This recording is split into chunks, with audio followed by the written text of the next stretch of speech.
अपनी मंजिल को भुला के जिया तो क्या जिया, है दम तो उसे पा के दिखा। लिख दे मेहनत से अपने कामयाबी की कहानी और बोल उस किस्मत से, है दम तो मिटा के दिखा। नमस्कार, मेरा नाम है अर्जुन। स्वागत है आपका आपके अपने यूट्यूब चैनल शिक्षा संकल्प एकेडमी में। सबसे पहले तो नव वर्ष की हार्दिक शुभकामनाएं। तो आज पहले दिन मैं लेके आया हूँ आपके इतिहास के प्रथम पाठ यूरोप में राष्ट्रवाद के 20 महत्वपूर्ण ऑब्जेक्टिव क्वेश्चन, जो आपके बोर्ड परीक्षा के लिए बहुत ही आवश्यक है। तो इस जो यह शायरी थी वो हमारे खान सर ने कहा है। इस शायरी में यह कहा गया है, आपका भी मंजिल है बिहार बोर्ड और बिहार बोर्ड में अच्छा नंबर स्कोर करना है। तो इसलिए हमारे साथ बने रहिए और हमने बहुत ही मेहनत से आपके लिए एक नोट्स तैयार किया है। तो चलिए हम आपको अपने नोट्स की तरफ लेके चलते हैं। चलिए दोस्तों, तो हम अपने आप नोट पर आ चुके हैं।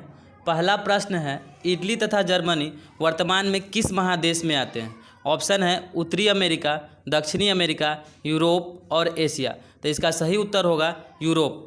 दोस्तों, इटली तथा जर्मनी वर्तमान में यूरोप महादेश में आते हैं।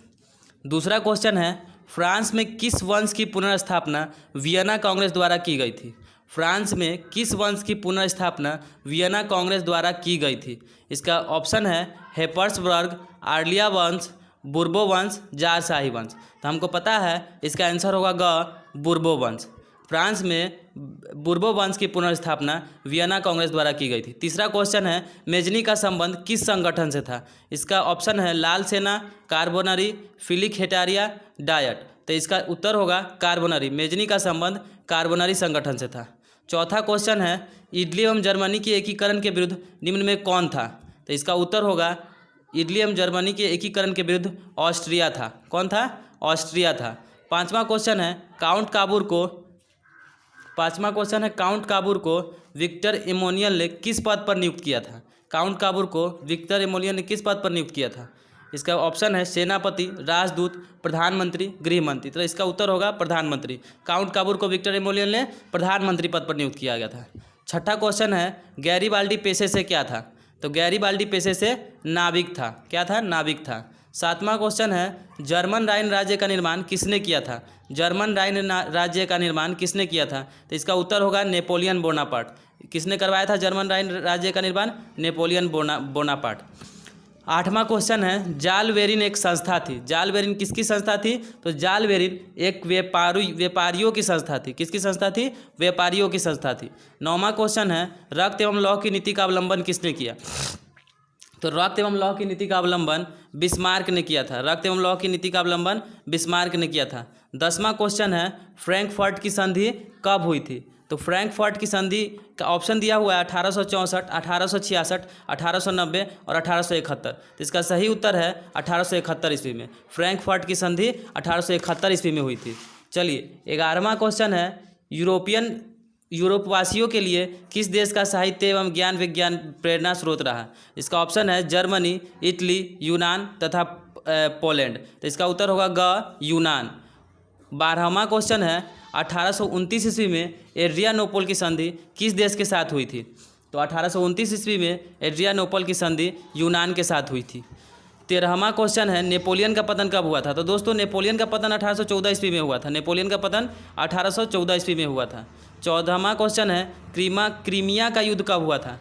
तो क्रीमिया का युद्ध हुआ था 1853-54 में। कब हुआ था? 1853-54 में।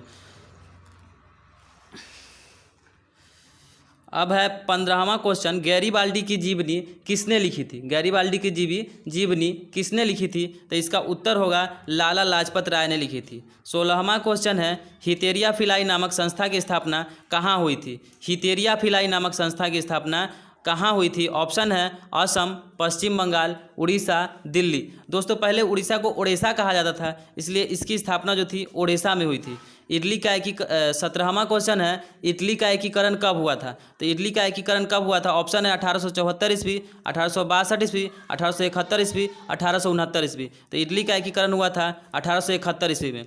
18वां क्वेश्चन है, हंगरी की राजधानी कहाँ थी? 18वां क्वेश्चन है, हंगरी की राजधानी कहाँ थी? इसका ऑप्शन है यूनान, पोलैंड, बुडापेस्ट, कंबोडिया। तो सही उत्तर होगा बुडापेस्ट। हंगरी की राजधानी बुडापेस्ट। 19वां क्वेश्चन है, वियना सम्मेलन कब हुआ था?